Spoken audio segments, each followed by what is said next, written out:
Y entonces. Ah.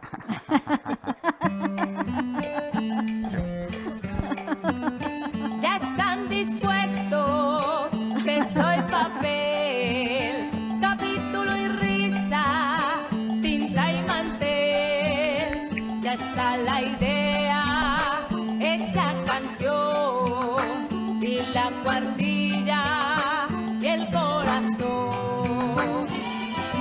En la fiesta, otra vez, estará lo mejor, los puntos, letra y risa, lentes y puntos. Paso la hoja. En la fiesta, otra vez, la palabra vendrá vestida del color de nuestra alegría.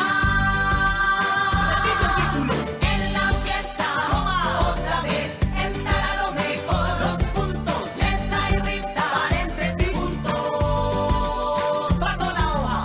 En la fiesta, otra vez, la palabra vendrá vestida del color de nuestra alegría.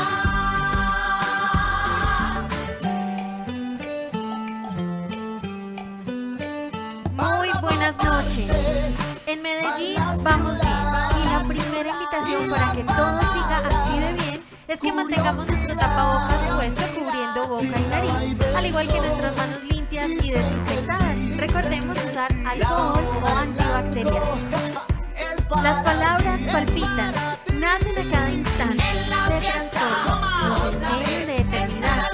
Diría Neruda que son antiquísimas y recientísimas. Viven en el féretro escondido y en la flor apenas comenzada. Esa amplitud poderosa e infinita es gran parte de lo que nos constituye. Por eso, a través de esos códigos hallamos maneras de expresarnos, de cuestionar la realidad y de compartir con otros lo que somos. La Alcaldía de Medellín, a través de su Secretaría de Cultura Ciudadana y la Biblioteca Pública Piloto, les da la bienvenida a la 15ª Fiesta del Libro y la Cultura, que tiene como tema central las palabras. Con música, historias, arte y voces provenientes de las esquinas del mundo, queremos que nos acompañen a entender mejor de qué estamos hechos y qué es lo que nos define. La actividad que tenemos en este momento hace parte de nuestra franja de las charlas de la tarde. Aquí nos acompaña Maximiliano Barrientos, considerado uno de los escritores más destacados de su generación en Bolivia y en Latinoamérica. En 2019 recibió el Premio Nacional de Literatura de Santa Cruz por su libro Diario, Los Daños y Hoteles. Sus dos primeros libros fueron transformados en los libros Fotos Tuyas cuando empiezas a envejecer y Hoteles, publicados por la editorial Periférica en 2011. Esta publicación fue recibida de forma positiva por la crítica y se tradujo a varios idiomas. En 2017 publicó En el cuerpo una voz, un libro que narra el enfrentamiento de varios grupos y varias historias personales a partir de la disolución del país. Junto a él nos acompaña Cristian Romero. Estudió comunicación audiovisual y multimedial y en 2017 hizo parte de la lista de escritores Bogotá 39 del High Festival. Este listado reconoce el talento de los escritores jóvenes. En 2015 ganó la beca de creación de la Alcaldía de Medellín para escribir el libro de cuentos Ahora solo queda la ciudad. En 2018 escribió Después de la ira, su primera novela. En este relato cuenta la historia de una multinacional que quiere ahogar a un pueblo con su actividad comercial. En Después de la ira demostró su interés por la realidad del campo y su relación con otras situaciones del mundo. Sobre el mundo después de la pandemia, dijo en conversación con el High Festival que el sistema capitalista buscará formas de seguir siendo el modelo dominante, intentará reinventarse, pero va a tener las cosas muy difíciles, pues creo que los movimientos de resistencia van a ser mucho más agresivos y firmes. De repente, todo el sistema capitalista ha quedado desnudo. Le es imposible ocultar sus grietas incluso a los ojos de muchos de sus creyentes, y me parece que las personas que están viviendo esto, sobre todo las nuevas generaciones, incluyéndome a mí, van a quedar con muchas ganas de imaginar otros futuros. Con ellos dos estará conversando Clemencia Ardila. Conoce la literatura latinoamericana desde varios puntos. Es magíster en literatura colombiana y autora de varios artículos variados sobre crítica literaria publicados en revistas especializadas. También ha sido profesora de literatura en varias de las universidades más importantes del país. Ha sido autora de los libros Casas de Ficción y Las Mudanzas de la Identidad. Ha analizado las obras de autores colombianos como Fernando Vallejo, Héctor Abad Faciolince y Darío Jaramillo Agudelo. Ha sido profesora, editora académica e invitada a certámenes literarios. Ellos tres estarán conversando en este espacio que hemos denominado Instantáneas del Incendio, imágenes del fin del mundo en distopías latinoamericanas. Bienvenidos. Muchas gracias. Buenas noches a todos. Muchas gracias por acompañarnos. Bienvenido Maximiliano a nuestra ciudad. Ahora Maximiliano nos contaba que es primera vez que está en Colombia y primera vez en Medellín. Cristian es conocido muchos de nosotros por ser pues uno de nuestros escritores antioqueños. Yo quiero empezar esta charla sobre la distopía hablando precisamente un poco acerca del término, pero quiero que vayamos un poco más de la definición que manejamos siempre y traigo dos términos que de pronto nos dan para trabajar un poco más esta relación o este tipo de literatura. La escritora Margaret Atwood propone el vocablo ustopía, que ella crea combinando utopía y distopía, y con esa combinación quiere señalar cómo en este tipo de literatura confluyen la sociedad perfecta y su opuesto. Para esta escritora, en toda ficción distópica está presente de manera latente y por tanto coexisten esa visión idílica y la negativa.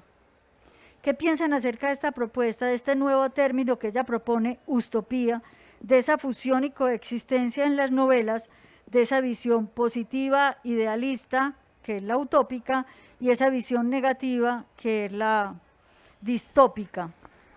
No sé si el invitado, el Maximiliano, por favor. Ok, bueno, parecería una paradoja, ¿no es cierto? En el sentido de que es una síntesis de... Pero, a ver, es un poco lo que nos pasa actualmente, ¿no? Ya que, para continuar un poco el comentario que hace Cristian del capitalismo, ¿no? El capitalismo produce ese tipo, digamos, de disparidad, ¿no? O sea, una sociedad donde tecnológicamente las cosas puedan, bueno, estar operando de una forma,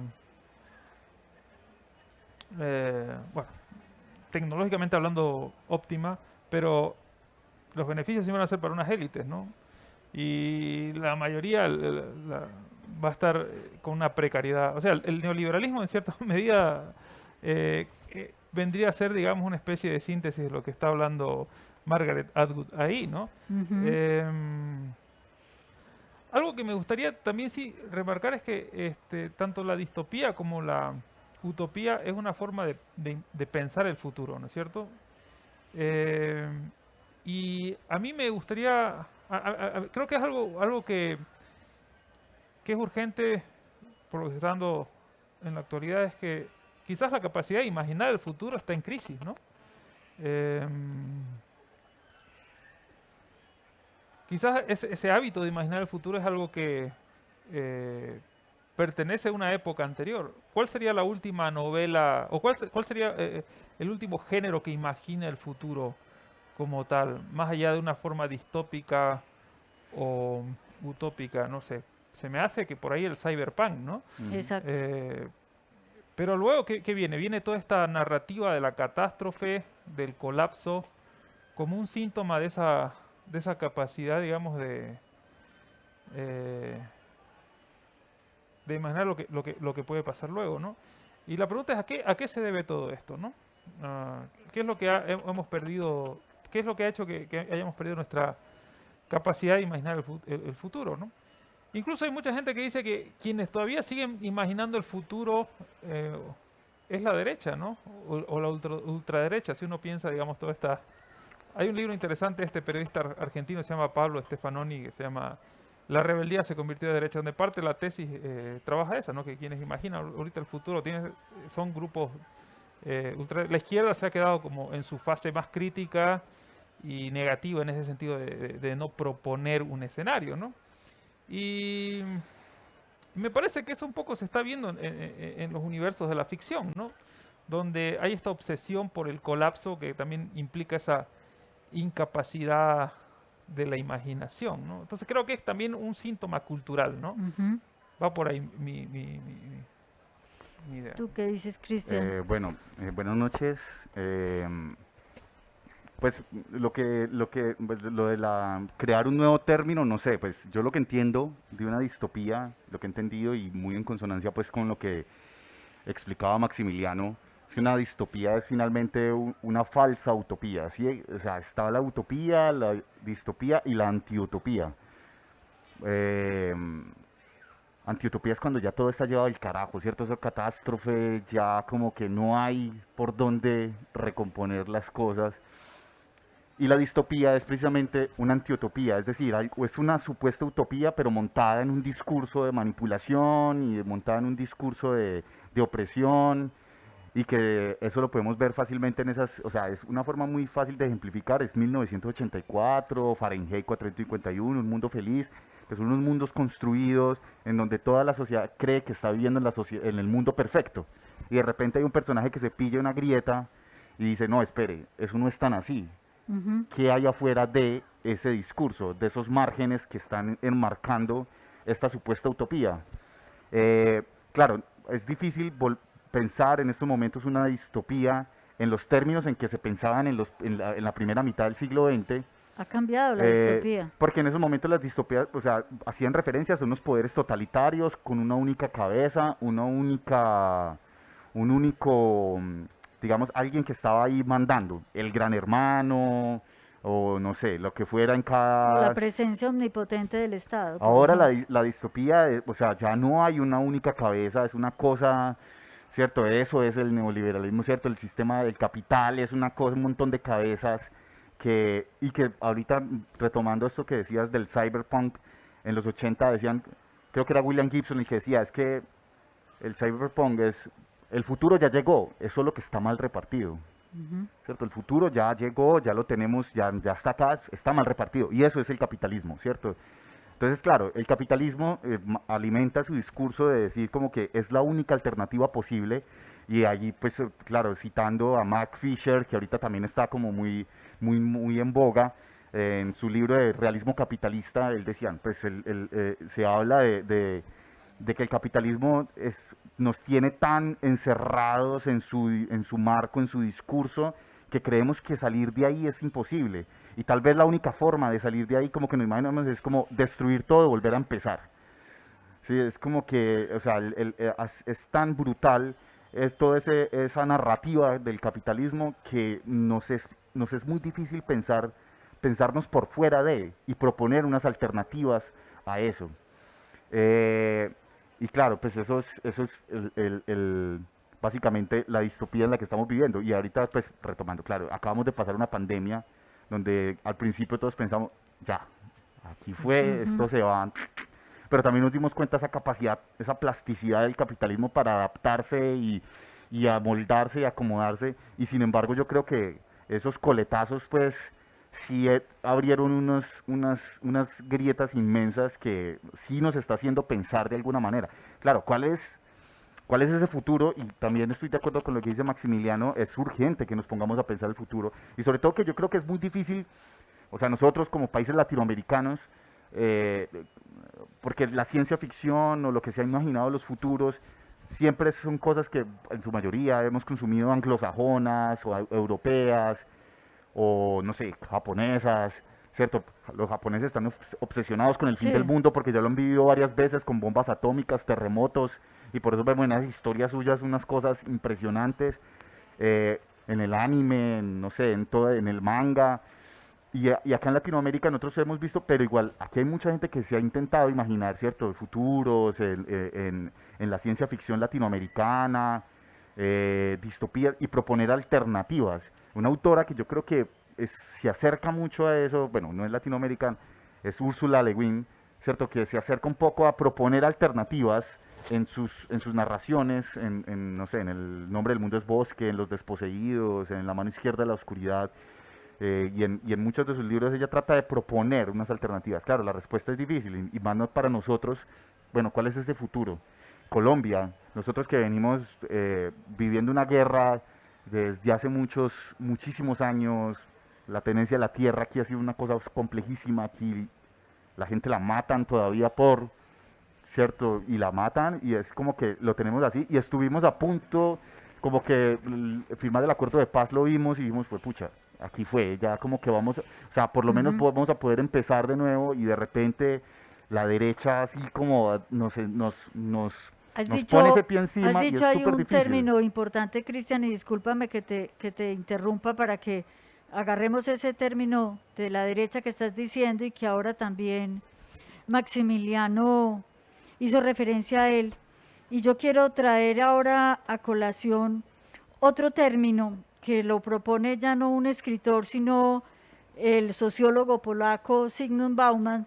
Él habla de retrotopía y propone el término de retrotopía como un signo de nuestra época, como un signo de este siglo XXI, en que hay una cierta tendencia a volver a ciertos valores y a ciertos pensamientos y ideologías que están afincados en el pasado, ¿sí? Y de alguna manera también uno ve en ciertas obras de la literatura latinoamericana y europea, como tú decías, y algunas norteamericanas, en que al proponer un mundo distópico, de todas maneras el escritor también está diciendo, esto es lo que nos espera si no volvemos a esto que es en el pasado, ¿sí? No sé qué piensan ustedes de esa propuesta también de Bauman. Entonces, hablar de la retrotopía y de cómo algunas ficciones latinoamericanas están al proponer ese mundo distópico, proponiendo un retorno a valores ideológicos que de pronto pueden estar afincados en la derecha, no sé. Yo más bien lo veo, creo que en un sentido opuesto, porque me parece que esta incapacidad de imaginar el futuro Ujú. como una marca de Creo que el época. micrófono tuyo no Perdón, está... ¿no se escucha? Hola, ahora Ahora sí. sí, Ahora sí. Como una incapacidad de imaginar el futuro como una marca de época, está más bien vinculado con toda esta se te baja, tendencia se te de lo cae. pospolítico, ¿no? Vinculado a lo que dice Christian del realismo capitalista que hablaba Mark Fisher, es decir, esa idea de que en realidad antes de Mark Fisher estaba Fukuyama, ¿no? Diciendo, ok, Ujú. se acabó la historia, el liberalismo es lo único que nos queda y ya, chao. Acepten esto o chao, ¿no? Bueno, yo creo que la incapacidad de imaginar el futuro va por ese lado, digamos, ¿no? Eh, esa resignación, esa derrota de que este es el único, la única realidad posible, el único sistema posible, y la esperanza de cambiarlo, de revertirlo, etcétera, está imposibilitado. Creo que eso es lo que produce, digamos, la incapacidad también de imaginar un futuro. Eso en cierta medida está vinculado con la muerte, la imaginación, que es lo que creo que estamos viviendo. ¿Y por qué siento que es un poco opuesto a lo que menciona Ujú. Bauman? Es porque todos estos teóricos de la pospolítica, ¿no? Giddens, no sé, Ulrich Beck, toda esta gente piensa, digamos, este, mm, a las posturas de izquierda y derecha como cosas obsoletas, Exacto. ¿no? Sí, Y pensar ahora como que algo que va más allá, digamos, eh, de estas posturas como la nueva modernidad, digamos. Lo que hace básicamente es obligar a la gente a que se resigne a esta condición. Primero, a que no exista la noción de comunidad y que se resigna a esta cosa, digamos, en la ujú. que estamos, ¿no? Entonces, si hay esa resignación, digamos que creo que es lo que en cierta medida estamos viviendo, entonces no podemos ni siquiera imaginar un escenario diferente. Entonces, no es tanto el miedo de volver a una cuestión, a una postura antigua, ¿no? Sino el miedo de, de resignarnos a esto, ¿no? Ahora, eso no quiere decir, digamos, que se utilice ideológicamente ciertos términos del pasado, como cada vez que la ultraderecha utiliza el término totalitario, por ejemplo, Exacto. es completamente vacío, ¿no es cierto? Es una Ujú. forma, digamos, Desemantizado. Exactamente, ¿no? Entonces sí, yo creo que la distopía, como la incapacidad de imaginar un futuro, está vinculado a una resignación producido por toda esta pospolítica que en realidad se plantea como un fin de la ideología, pero es una nueva forma, digamos, de ideológica de producir una resignación a lo que presenta el neoliberalismo. Cristian. Mm, No sé si de pronto también esto que dice Bauman se refiere un poco también como el regreso, no sé, si a lo pastoril o a una cosas más, ¿cierto? Comunidades más pequeñas. Bauman lo hace en un contexto. El libro se llama Retrotopía y también está mostrando cómo en el siglo XXI es muy difícil imaginar un futuro. Sí, como tú lo decías, es difícil imaginar un futuro porque de todo lo que nos hemos proveído en términos de educación, en términos de muchas cosas, entonces se está perdiendo valor, ¿sí? Está perdiendo valor la educación que tenías, está perdiendo valor el hecho de que aprendieras 7 idiomas, todo eso se está viniendo un poco a pique. En ese contexto lo está diciendo, entonces dice también, hay cierta tendencia entonces a volver a las comunidades pequeñas, ¿sí? Las unidades cerradas, a volver a ciertos valores del pasado como una manera de poder construir un futuro que es difícilmente imaginable en este momento. Claro, pues volver a revisar lo comunitario, pensar, no sé, la solidaridad, que yo creo que eso son esas cosas, o sea, salir también de esa, de la individualidad, o sea, reconocerse en lo colectivo. Exacto. Pues yo creo que eso es algo que igual sí es, pues no sé, se está haciendo, se está revisando, no sé en qué medida. Bueno, yo creo que, por ejemplo, una de las cosas es sobre todo entender también, porque yo a veces relaciono como esa vuelta que a veces, o no sé, lo pastoril es como también una cosa de si cabe ahí dentro de la tecnofobia o el miedo también a los entender también cómo la misma tecnología puede ser un arma de resistencia y de combate, ¿no? Como que, bueno, si se puede revertir ese dispositivo, si me permito usar esa expresión, si podemos darle la vuelta a eso y empezar a usar esos mismos elementos que puede usar, que se han usado para oprimir y demás. O sea, la misma tecnología permite dar un montón de herramientas para resistir. Entonces, yo no tengo, digamos, una posición también con miedo en este sentido. Y yo a veces relaciono de pronto eso como de, bueno, si volvemos o abandonar ciertas cosas, no sé, yo creería que o sea, con lo que ha pasado, lo que tenemos en estos momentos también en el mundo, nos puede dar unas herramientas muy interesantes de resistencia y repensar y volverle como a darle la vuelta a la cuestión. Bueno, yo quiero ahora que hablemos un poco de los libros de ustedes dos, ¿sí? En el cuerpo una voz, un bello título, es el libro de Maximiliano, la novela que publicas en el 2017 y que pues los críticos y los comentarios que leí la clasifican de alguna manera pues como distópica. Y la de Cristian, Después de la ira, también un bello título. Tengo que decir que los dos títulos me gustaron muchísimo y encuentran más sentido cuando uno lee las dos novelas. Lo que, si bien han sido clasificados de esa manera, yo pienso que una y otra novela de alguna forma le apuestan más a un género híbrido que a encasillarse únicamente en la distopía. Sí, Maximiliano, tu novela da un vuelco en la tercera parte, creo, cuarta parte, da un vuelco completo y se torna más fantástica que distópica. Me gustaría que nos hablara un poco de esa combinación tan particular que logras hacer tú ahí en la novela. Claro. Bueno, la novela es una... transita varios géneros, ¿no? Por un Sí. lado el realismo, por el otro la distopía, pero también hay algo de ucronía, ¿no? Porque también trabaja estas cosas, ¿qué hubiera podido pasar si ciertos Sí. hechos no hubieran sido... si hubieran sido otros los acontecimientos, ¿no? Y sí, y otra vez también la cuestión fantástica, ¿no? Y el horror, ¿no? También. Que la última parte de la novela pasa a convertirse en eso, ¿no? En terror. Sí, Es sí, terrorífico. sí, sí, sí.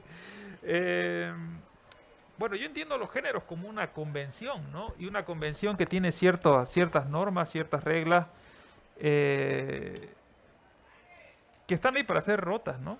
Y me Sí. parece que últimamente me interesa mucho la literatura de género y me interesa no solamente para escribir género, sino para cómo yo puedo, digamos, deconstruirlo esos géneros mientras estoy escribiendo la novela, ¿no? Eh, y eso me parece que hace que la literatura también sea una literatura que apueste a ser la excepción, ¿no? Y un poco esto está ahí en la novela, ¿no? Esa síntesis de, de algunas lecturas, pero de algunas preocupaciones que, bueno, utiliza ciertos géneros para ir transgrediéndolos de a poco, ¿no? Eso me gustó muchísimo en la novela tuya, pues porque se reconoce una tradición, pero se ve la ruptura con la tradición para proponer una cosa completamente innovadora en términos genéricos y digamos ubicarse más en esa clasificación ahora pues de la que se habla de novela híbrida. Creo que lo mismo sucede un poco también con la tuya, en la que estamos de un realismo también a lo distópico, pero tú, por ejemplo, Cristian, no le apuntas a uno de los, perdón, de los tópicos propios del género distópico, que es un espacio, que es una gran ciudad, una urbe cosmopolita, ultramoderna, sino que tú ubicas tu novela en un espacio pequeño, en un pueblo, en lo rural, San Isidro. Sí, yo estoy de acuerdo con lo que dice Maximiliano, que igual los géneros, pues eso es una cosa, pues son convenciones de uno puede agarrar elementos que pueden servir y bueno, el juego también está en poner y a colisionar todo eso a ver qué pasa. Y cuando, pues esta novela yo quería algo como que pensaba mucho en términos de un futuro a 5 minutos, un poco como decía Ballard, me interesa como esos futuros muy cercanos. eh, y, y bueno, pues sí, la novela tiene un montón de códigos de, no sé, supongo que esa novela rural latinoamericana, la novela de la tierra, Exacto. que me gusta mucho, también soy muy lector de ese tipo de literatura, de la literatura rural. Yo soy una persona nacida y criada en pueblo, entonces siempre he tenido como ese interés, aunque con la ciencia ficción siempre he sido pues un lector también muy... Entonces como que de repente yo como que quería imaginarme algo por ahí, además que en esos momentos yo sentía que cuando buscaba literatura rural, eh, o los escenarios rurales siempre eran para hablar del pasado. O sea, como que la gente le cuesta mucho a veces pensar o sea, como que imaginarse al campesino con un celular de alta gama y entrando a internet y jugando con aplicaciones, como que de repente la gente le chirriaba eso, o como que un campesino con un computador o jugando con tecnología. Bueno, tecnología también es que se inventen un sistema de riego, ellos están también Claro. todo el tiempo interactuando con la tecnología, creando tecnología también. Entonces, como que me parecía muy extraño eso en ese momento cuando yo empecé como a esbozar, a imaginarme ese universo de San Isidro, eh, que era muy raro ver en la literatura cómo eran los campesinos, pues ver los pueblos y los campesinos, la ruralidad en el presente y mucho menos en el futuro. Muy el pasado, el pasado. De pronto en el cine colombiano sí veía algo de eso. Una anécdota, pues el día que lanzamos la novela, que eso fue en La Pascasia, después de que se lanzó la novela, bueno, eso ustedes saben que ya después la cerveza, la gente, llegó gente también, y llega gente que obviamente no estaba en el lanzamiento, pues ya llega la gente que eso es un bar, y va allá, o pues, bueno, no sé, como para ir a farrear, y llegó alguien, un profesor, y se vio con un amigo mío, entonces el amigo le dijo como, hey, mira, este parcero acaba de lanzar una novela. Sí, ¿de qué va tu novela? No, es una novela de ciencia ficción en un pueblo. Y me decía, no, eso es imposible. Y yo, ¿por qué? No, es que, ¿cómo así? No, es que eso es imposible. Yo, no, en serio, es una novela de ciencia ficción. No, eso es imposible. Y él se cerró y que era imposible que se contara una novela de ciencia ficción en un pueblo. Pues para él eso era, le decía, no, la ciencia ficción es en las ciudades, en otros planes. Eso aquí no, como que en un pueblo. Y en esa misma medida también, incluso, que a veces la gente es como que le chirrea, pues no sé, como que algo le hace crack pensar ciencia ficción en en nuestros contextos, también por la forma en que pues la ciencia ficción que fue pues ha sido un género típico pues muy anglosajón, sobre Sí, todo por las imágenes que nos ha dejado el cine hollywoodense y demás, a exacto. la gente como que no le costaba mucho, pero claro, yo lo que quería, o sea, en la novela yo estaba pensando, sí estaba pensando en ciencia ficción, pero también estaba pensando un montón en esos momentos en Juan Rulfo, estaba pensando un montón en José Donoso, aquí en Hernando Telles, estaba pensando un montón pues, como en ese tipo de literatura, no sé, en Cormac McCarthy, en la literatura sureña, estaba pensando como en todas esas cosas, también cómo podían funcionar ahí con elementos y con la ciencia ficción. Yo pienso que la tuya innova en ese sentido en el espacio y en cómo focaliza la tecnología allí en el campo. Y la tuya, ahora me hablabas de Ucronía. A mí me llamó mucho la atención en la novela tuya que uno empieza en un futuro que obedece a una situación que ya ha pasado, obviamente. Ese gran colapso ya sucedió, pero después la novela te lleva a lo que podría ser el presente de la historia y en ese momento no es como muchas de las novelas de ciencia ficción que se centran en ese futuro y en los acontecimientos de ese futuro. No, la primera parte da cuenta de eso, la primera, la segunda, y después viene las consecuencias de ese futuro. Me gustó mucho ese juego temporal y creo que ese es otro elemento formal muy importante que tiene tu novela, el juego de una parte a otra. Ujú. No sé si quieras comentar algo al respecto de esa estructura temporal. Sí, sería algo así como una nueva normalidad después del colapso, ¿no? Exacto, Ahora algo que se habla mucho, ¿no? ¿Cuál es nuestra nueva normalidad? Que es una nueva normalidad muy parecida a la muy que teníamos parecida. antes, con mucha paranoia solamente. Bueno, sí, en mi novela trabaja eso, es decir, el escenario distópico en realidad es el escenario de las dos primeras partes, me parece, ¿no? Sí, El resto de la novela trata de la reconstrucción de un país luego de esta hecatombe, ¿no?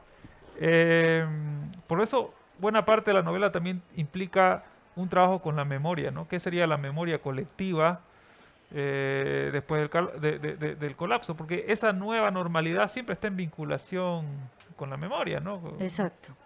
Y eso es algo que ha pasado en nuestros países latinoamericanos, ¿no? O en algunos países latinoamericanos que se han dado la tarea, digamos, de reconstruir pues la memoria después de las dictaduras, ¿no? Después de los crímenes de Estado, ¿no? Eh, Y para hacer lo evitar que que esto hacen se... tus personajes, irse a hablar con las víctimas, a que las víctimas den un testimonio, a que haya una narrativa de la hecatombe en este caso. Exactamente, ¿no? En mi país, por ejemplo, bueno, en mi país es muy curioso porque tuvimos la dictadura en los 70, la dictadura militar, y en los 90 democráticamente se eligió al dictador, ¿no? Sí, No sé si eso ha pasado en muchos lugares de Latinoamérica, pero en Bolivia eso se ha dado y me parece algo que es como aquí completamente también. delirante, ¿no? Y eso se debe en parte porque en Bolivia, por ejemplo, nunca, no hay una memoria histórica, no hay un museo, no hay un lugar donde la gente pueda, digamos, ser consciente de lo que pasó, ¿no? Al punto, digamos, cuando nuestra última crisis política, que fue el 2019, ¿no? En el golpe de Estado que hubo, eh, la gente salía a la calle a pedir militares, ¿no? O sea, porque Ujú. había una especie de romantización de la dictadura como una forma de orden que en el imaginario de ellos, de ese grupo de personas, era como algo idealizado, ¿no? Y eso se debe porque no hay una... No se, el Estado no se encargó, digamos, de trabajar en ese sentido, ¿no? Como sucedió en Argentina, donde sí hay en Argentina, por ejemplo, un lugar de la memoria, la memoria histórica. Entonces mi novela un poco trata sobre eso, ¿no? ¿Cómo sería la normalidad luego del colapso en función de esta reconstrucción de la memoria colectiva?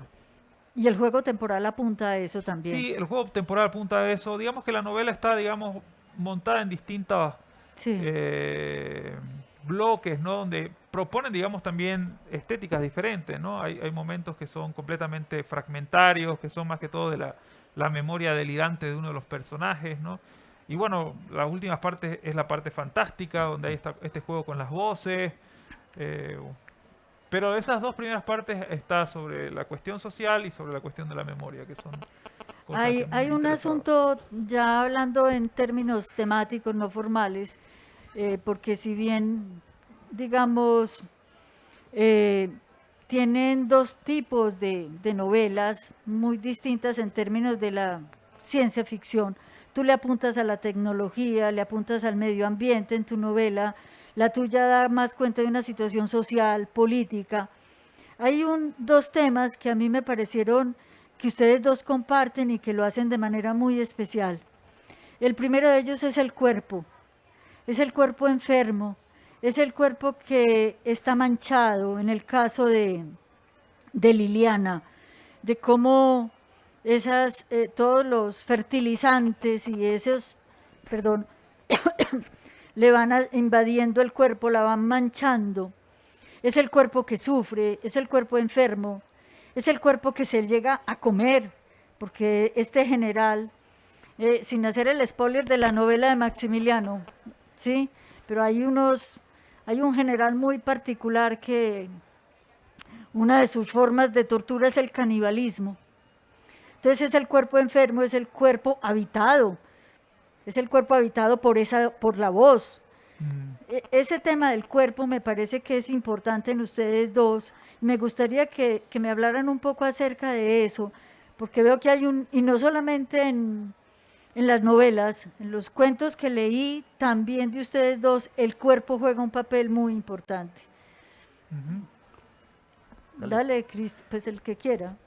Bueno, sí, a ver, el cuerpo para mí es un tema que en mis últimos libros, los últimos 2, 3 libros, ha cobrado una relevancia capital, ¿no? ¿Por qué? Porque el cuerpo, digamos, es lo más inmediato, pero al mismo tiempo lo más desconocido, ¿no? Me parece que el, el realismo se ha centrado más que todo en una narrativa del sujeto, pero el sujeto pensado como ese sujeto cartesiano, ¿no? Monolítico, ¿no? Como una cuestión sólida desde donde se ordena la experiencia, ¿no? Toda esta literatura del yo trabaja sobre eso, ¿no? Pero el cuerpo, ¿qué cosa es? El cuerpo está como detrás de toda esa construcción, ¿no? Y por eso a mí me parece que el realismo fracasa un poco para narrar el cuerpo. Me interesa más lo que hacen las literaturas de género, ¿no? La literatura de terror, la ciencia ficción, la literatura, el weird fiction, ¿no? Y por eso mi interés por este tipo de géneros, ¿no? Porque el cuerpo es un misterio y es una cuestión, digamos, que siempre nos está excediendo, ¿no? Es lo más inmediato, pero al mismo tiempo lo más cerrado, para decirlo de alguna forma, ¿no? Y otra cosa que me interesa también es que el cuerpo es algo que va más allá de lo privado, ¿no? El cuerpo puede ser, digamos, el fundamento para pensar en una nueva colectividad, ¿no? Y en ese sentido me parece que desde la ficción se puede explorar mucho. ¿A qué me refiero con esto? Porque el cuerpo, por ejemplo, te permite, digamos, a ver, esto lo dice un filósofo que se llama Roberto Esposito. A ver, cuando alguien necesita sangre y tienes que donar sangre, ¿qué pasa? Donas sangre y salvas la vida de una persona, ¿no? Entonces tu propio cuerpo sale de tu límite de sujeto para poder, digamos, ayudar al otro, digamos. Sí. Entonces, ¿cuál es el lugar del cuerpo en ese contexto? No es algo personal, ¿no? Es algo que trasciende ese ámbito de lo personal que ha sido, digamos, la marca, digamos, de la individualidad y que ha marcado a fuego la ideología neoliberal, digamos, ¿no? Entonces, por esa razón política también me interesa explorar el cuerpo, ¿no? y bueno, y creo que en mis últimos dos libros eso está como muy presente. Mm. Bueno, pues un poco, pues muy de acuerdo pues también con lo que dice Maximiliano. Bueno, por un lado me interesa mucho el cuerpo enfermo, ¿cierto? Sí, claro, que es es muy común dentro de la ciencia ficción, el terror, y como que siento que lo han tratado ha sido muy interesante también ver la propia monstruosidad que hay en nuestros cuerpos, ¿no? Ujú. Y también incluso los mismos miedos o ambigüedad, o cosas que nos generan nuestras corporalidades, ¿sí? Es que nada más vean en estos momentos que estamos todos con un tapabocas, o sea, todos somos sospechosos de algo, ¿no? Es cierto, o sea, hay algo, un miedo ahí al cuerpo del otro, la proximidad, y también saber que nuestro cuerpo es una amenaza para, para otras personas, para las personas que están aquí alrededor de nosotros. Entonces, el cine, por ejemplo, con David Cronenberg, que es un director que me encanta, ¿cierto? La forma, el cuerpo que muta, se transforma, las enfermedades, lo que hay ahí, eh, eh, eh, como, incluso una enfermedad, como dice Cronenberg, como que bueno, pero es que una enfermedad es un organismo que está tratando de sobrevivir dentro de tu cuerpo, y ya es una pelea de tu cuerpo y la enfermedad. Y, y bueno, y como dice Maximiliano, el tema también del cuerpo como territorio personal, o sea, como una cosa como que es casi que donde vos, pues desde lo político, la autonomía que vos tenés de tu cuerpo, ¿cierto? De cómo te sentís, cómo te identificás, cómo sentís tu cuerpo y cómo querés manifestarlo también y cómo querés modificarlo, Claro. ¿sí? Y eso dentro de y también estoy de acuerdo que en ese sentido la ciencia ficción, lo fantástico, ha sido tremendo para pensarse el tema del cuerpo desde hace mucho tiempo. O sea, no es, o sea, estamos hablando desde, no sé, en los 70 60 ya se estaba hablando de hermafroditas o se estaba hablando de personas que cambiaban su sexo dentro de esa ficción. O sea, Sí. lo contaban con, no, no, es que en el futuro sí, naturalmente todos vamos a estar así, porque el feminismo en ese momento, en los 60, encontró mucho eco en la ciencia ficción, porque claro, la ciencia ficción era como que llegaban a imaginarse otras posibilidades y en el mundillo de la ciencia ficción era, sí, claro, dame más, cuéntame una historia con eso, pues te puedo crear esa historia, ¿cierto? Exacto. Por eso Donna Haraway le encanta la ciencia ficción, ¿cierto? Pensar el cuerpo cyborg y la máquina, cómo Sí. confluye.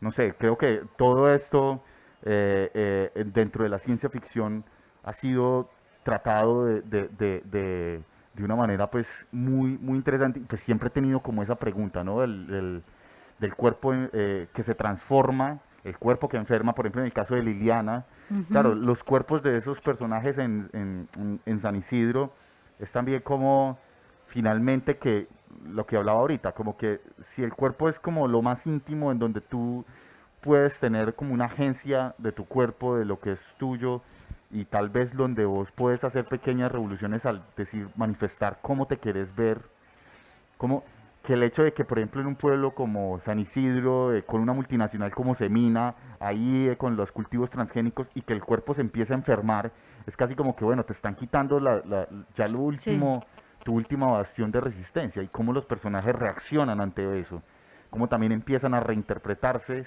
a reinterpretar sus cuerpos a partir de eso.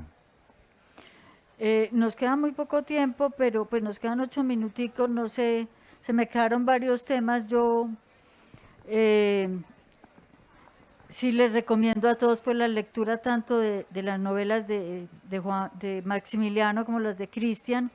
Quiero darle un espacio al público si quieren hacer alguna pregunta a los escritores en este momento.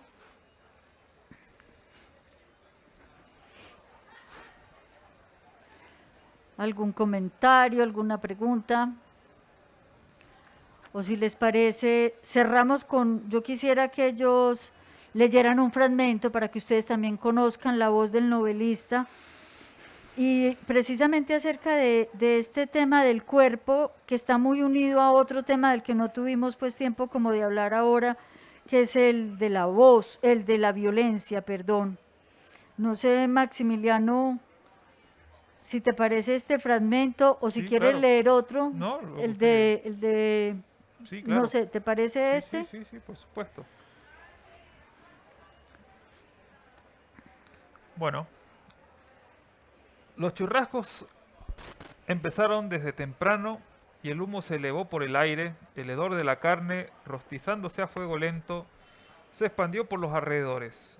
Los comunarios de la penca, refugiados en casas de adobe, veían a los esbirros chupar alrededor de las fogatas, hablar a los gritos, disparar al aire. El general se mantenía apartado del buri. Estaba apoyado en una Chevrolet blindada en cuya batea habían colocado una ametralladora M60. Colgados de cruces había hombres de bandos rivales que habían sido capturados durante el último enfrentamiento. La mayoría estaban muertos. Descuartizaron a la mitad y los echaron al fuego. Los esbirros devoraban la carne, algunos hablaban o cantaban, otros permanecían en un silencio helado antiguo. El general se aproximó a la tamborita, los músicos retrocedieron, bajaron la vista mientras él examinaba los rostros y leía durante segundos interminables sus expresiones. Muchas gracias. Cristian. Bueno, este fragmento es como todo, Sí, pero a el mí me personaje gusta está así como muchísimo. alucinando, y sí, está como medio mareado. Yo no quiero ser una piedra, papá. ¿Quieres que te traiga dulces de coco? Esas palabras rebotaban en el sueño. Samuel se despertó. Tosía. Una luz blanca y profunda le iluminaba el rostro. Alrededor suyo, un cúmulo de personas. Lo vigilaban con una atención clínica. Le preguntaron si se sentía mejor. ¿Se siente mejor, señor Samuel? Le dijeron que el efecto de los pesticidas era fuerte y que si se entraba en los maizales sin ningún tipo de protección, podría ser peligroso. Alucinaciones, mareos, vómitos, eso dijeron. Creyó tener la cabeza llena de aceite. Le preguntaron si se sentía mejor. ¿Se siente mejor, señor Samuel? Alicia. ¿En dónde está Alicia? Le dijeron que los médicos ya habían atendido su pie destrozado. Le advirtieron, no volverá a caminar igual. No, no puedes ir. Por favor, papá. Las sienes le palpitaban, el estómago le ardía. Trató de reconocer a las personas que le hablaban. Sus rostros, unas manchas difuminadas. Lamentaron lo de su hija. Lamentamos mucho lo de su hija, dijeron. Dijeron que era una tragedia, es una terrible tragedia, señor. Dijeron que había violado propiedad privada y que tuvo escondidas armas terroristas, información corroborada por el testimonio de alguien cercano. Alguien con quien usted estuvo en las peleas de langostas, dijeron. Comerciar con esas bestias es un delito muy grave, dijeron. ¿Se siente mejor, señor Samuel? Le preguntaron si tenía sed. ¿Tiene sed? Le preguntaron si quería un vaso de agua. ¿Quiere un poco de agua, señor Samuel? Samuel siguió tratando de reconocer los rostros de las figuras que había a su alrededor. Ruido blanco, manchas borrosas, distorsionadas. Las voces se traslapaban una encima de la otra. Parecían venir de una misma criatura. ¿Quieres que te traiga dulces de coco? Alicia. ¿En dónde está Alicia? El cuerpo ya fue encontrado, dijeron. Yo no quiero ser una piedra, papá. Se lo entregaremos para que ustedes le hagan cristiana sepultura, dijeron. ¿Es cierto que nos vamos a ir y no vamos a volver? Les dijeron que lo iban a demandar. Lo vamos a demandar, señor. Pero usted nunca tendrá cómo pagarnos, agregaron. No como antes, Samuel, no como antes. Le explicaron todos los cargos que se le imputarían, uno a uno. Se los repitieron, uno a uno. Nunca tendrá cómo pagarnos. Le preguntaron si tenía sed. Le preguntaron si quería un poco de agua. ¿Quiere un poco de agua, señor Samuel? Alicia. ¿En dónde está Alicia? Usted violó propiedad privada, insistieron. Intentó reconocer su propio cuerpo. El pie le dolía. Lamentaron lo de su hija. Lamentamos mucho lo de su hija, señor. Dijeron que era una tragedia, es una terrible tragedia, señor. Le dijeron que podrían llegar a un acuerdo y olvidar todo esto. Le propusieron un trato. Le proponemos un trato, señor. Nunca tendrá cómo pagarnos. ¿En dónde está Alicia? Véndanos su tierra y olvidamos todo esto, dijeron. ¿Tiene sed? Le pidieron que firmara. Firme, por favor. Guiaron su mano. Le preguntaron si tenía sed. ¿Tiene sed? Muchas gracias.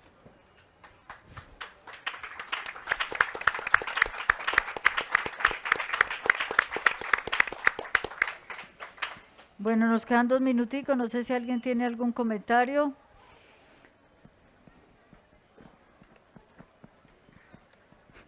Gracias. Ay, sí, qué pena. Qué pena, perdón. yo quería hacer una pregunta. Bueno, muchas gracias por la charla, súper interesante. Y quería hacer una pregunta relacionada con algo pues que mencionaron los dos, que fue como esta idea de que la ciencia ficción y la distopía es muy europea o estadounidense y eso.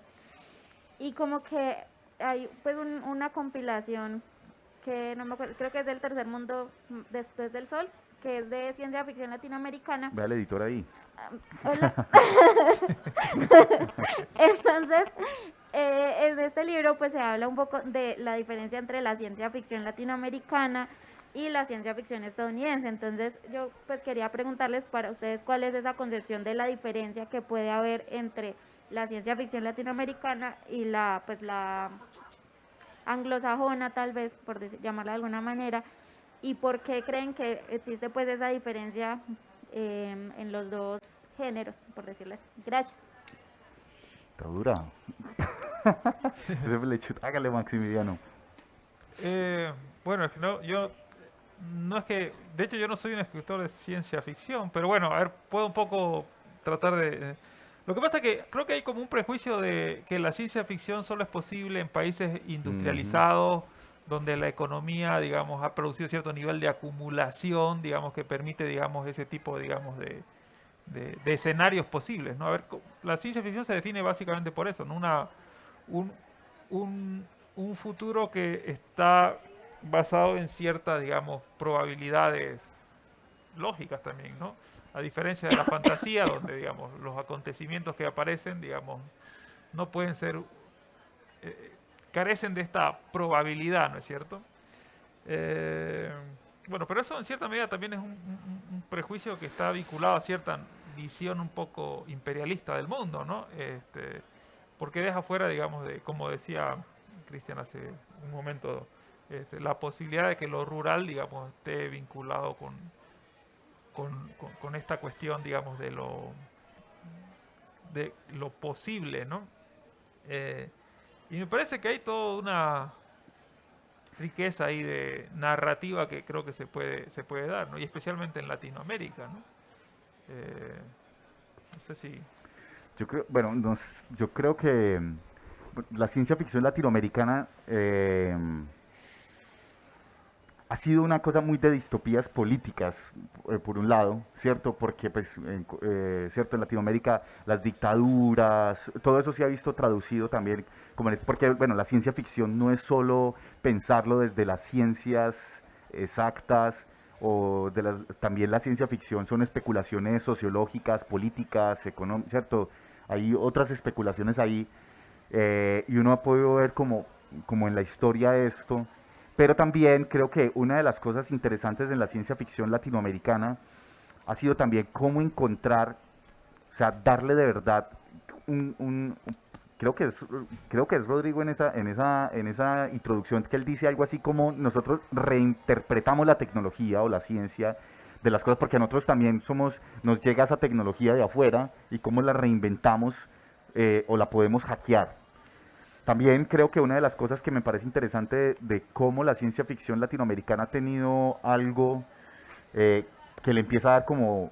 Es como nosotros, que eso ha pasado como nosotros convivimos también también con un pensamiento mágico, cómo eso también se confluye Sí. ahí en la ciencia ficción. Entonces de repente, no sé, pensar en un Jorge Baradit de Chile con este cyberchamanismo, y entonces que mete chamanes que mandan conjuros por la red y son inteligencias artificiales, que por ejemplo con el cyberpunk cubano, Eric Mota, con esta novela Avant Underwater, son inteligencias artificiales que se creen dioses, orishas, y cómo todo esto le da como un sabor que uno dice, sí, esto ya empieza, uno empieza a sentir que es latinoamericano. Ya es otra cosa. Cierto, Edmundo Paso Aldán también, por ejemplo, en esa novela en Iris, pues como que uno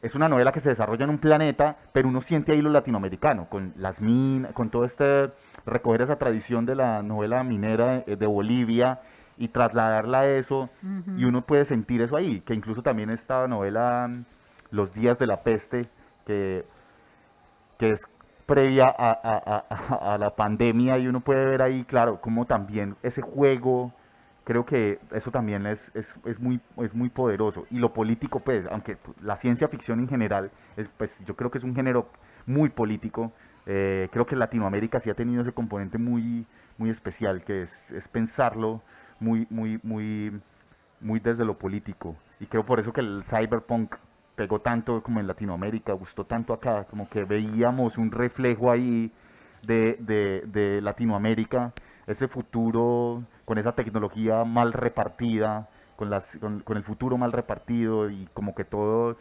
alta tecnología y baja calidad de vida y como unas diferencias abismales diferencias sociales y económicas brutales. Yo creo que por eso también tuvo tanta resonancia el cyberpunk acá en Latinoamérica. Allí hay una última pregunta. Muchísimas gracias. Hola, hola, buenas.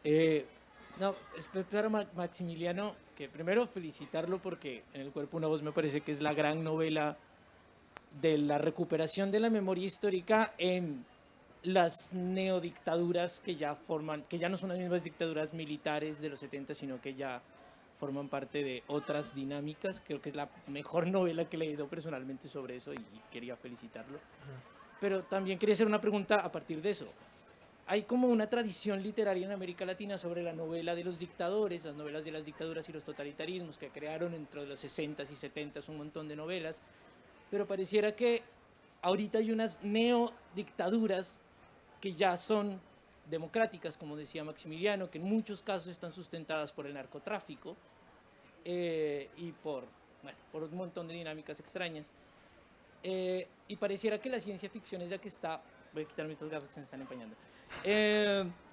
Pareciera ser que la ciencia ficción, tanto en el libro de Cristian como en el de Maximiliano, son los que están ocupándose de estas nuevas dinámicas de las neodictaduras del narcotráfico y de que ya no corresponden a las dictaduras totalitarias de los 70, sino a unas nuevas dictaduras.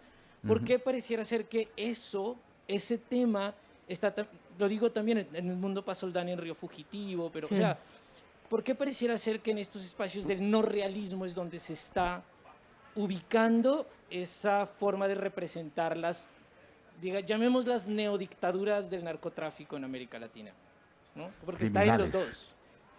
Ya. Bueno, sí, interesante lo que planteas, ¿no?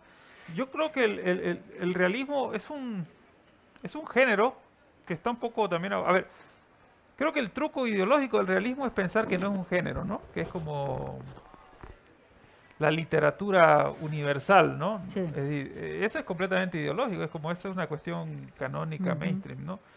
Pero es una convención como cualquier otra convención, ¿no? Y juega con sus propias reglas y tiene sus propios límites, ¿no? Y me parece que el realismo en cierta medida se ha estancado en esta exploración de la intimidad, ¿no? Y esta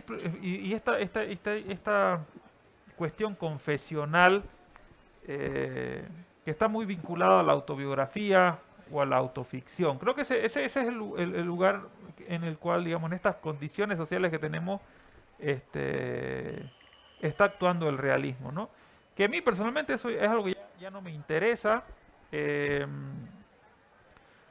pero que parece ser que el realismo eso es lo que esa es la pulsión en la que está anclado, ¿no?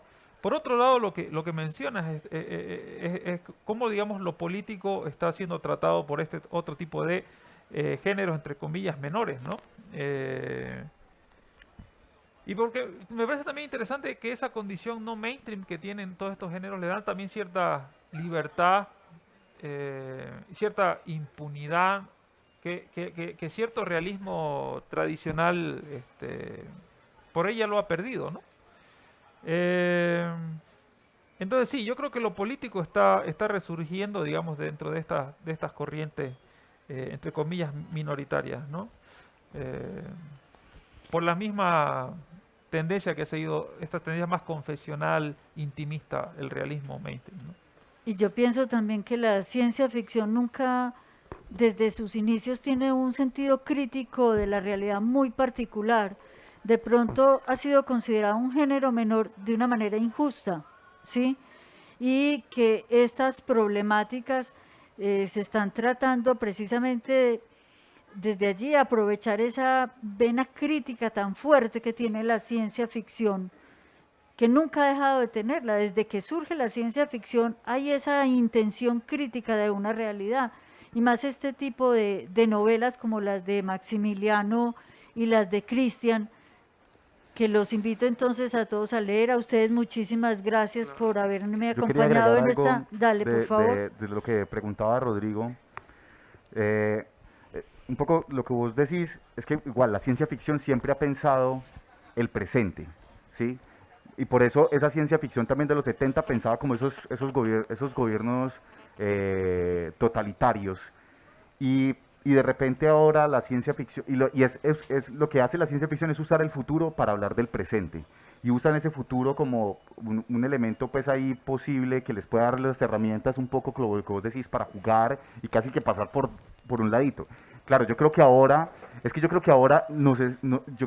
la gente nos estamos haciendo conscientes de que el futuro ya llegó. Que eso desde los 80 ya lo estaban diciendo, pero de repente o sea, la gente como que está cayendo en, pucha, el futuro ya llegó hace mucho rato, es que está mal repartido. Y la gente, claro, hay un interés ahorita que tal vez en los 70 no había tanto, la ciencia ficción era más de gueto, más una comunidad lectora más pequeña, y ahorita hay mucho, la gente tiene esa urgencia y está interesándose en estos géneros, en el género de la ciencia ficción, en la distopía, porque claro, hay como ya un reflejo y están viendo, uy sí, nosotros estamos viviendo esto. Claro, todo el mundo es Black Mirror, no, es que claro, uno ve Black Mirror y pues pucha, esto es lo que estamos viviendo. Pero claro, y ahí entra otro punto que es bien interesante, que hay que tener en cuenta, y lo quiero tirar ya para cerrar, y es también cómo la industria, pues como también eso, de lo mainstream, ya como la ciencia ficción se empieza a volver mainstream, ¿cierto? Ya como la ciencia ficción también, esa crítica, esa posibilidad de crítica, también como que ven ahí, bueno, la gente está muy interesada en esto, el mercado coopta eso, y cómo lo pone también en función de, bueno, le empieza a neutralizar también su discurso, ¿cierto? Ahorita también ese boom, hay que también cogerlo con pinzas y analizar bien qué hay ahí, también como que si esto es una cosa de lo comercial o ese boom, sacarle plata a esto, o realmente hay una cosa de que se está pensando y se está replanteando estos futuros. Todos estos futuros posibles que tenemos por delante. Yo creo que ahorita esa urgencia que tenemos ahí, pues es muy importante aprovecharla, empujarla, pero también tener mucho cuidado de cómo también se coopta. Yo añadiría también una cosa, que también el realismo se ha olvidado del relato de la comunidad, ¿no? Sí. Eso es algo que estamos atestiguando en los últimos años, ¿no? El realismo se ha cargado del relato personal. Hay un ensayo muy lindo de Toni Morrison sobre eso, ¿no? Sobre la autobiografía de la literatura afroamericana, que es una literatura donde nunca ha olvidado, por ejemplo, la figura del ancestro y también la figura de la comunidad. Por eso utiliza el concepto del coro, ¿no? El coro griego, cómo sobrevive, digamos, en la comunidad afroamericana y en la literatura afroamericana. Cosa que, por ejemplo, toda literatura autobiográfica escrita en una comunidad afroamericana siempre es una interpelación con la comunidad, cosa que no ha pasado, por ejemplo, con el realismo. Toda obra autobiográfica dentro de un realismo es un canto hacia la persona como Las narrativas del yo. exactamente, desligada de esa comunidad. Me parece que la ciencia ficción y todas estas literaturas de género no se olvidan de la comunidad. Hay todo un trabajo con la comunidad que es interesantísimo, sobre todo en la ciencia ficción, ¿no? Sí. Porque trabajan ciertas problemáticas que no afectan a un solo individuo, sino a todo un conjunto, ¿no? Y por eso también es política, y trabaja sobre esos temas políticos que mencionaste hace un momento. Bueno, muy interesante la charla, pero creo que ya aquí sigue en este espacio algo. Yo también me tengo que ir a presentar otro libro. Les agradecemos mucho a ustedes la presencia. Maximiliano, Cristian, muchísimas gracias. Muchas gracias. Gracias a nuestros invitados, a ustedes por estar presentes en esta actividad. Una vez más a todas las marcas y entidades que junto con la Alcaldía de Medellín hacen posible esta 15ª Fiesta del Libro y la Cultura. Los invitamos a seguir disfrutando de toda la programación y en este espacio nos volvemos a encontrar mañana nuevamente. Feliz noche. Lámpara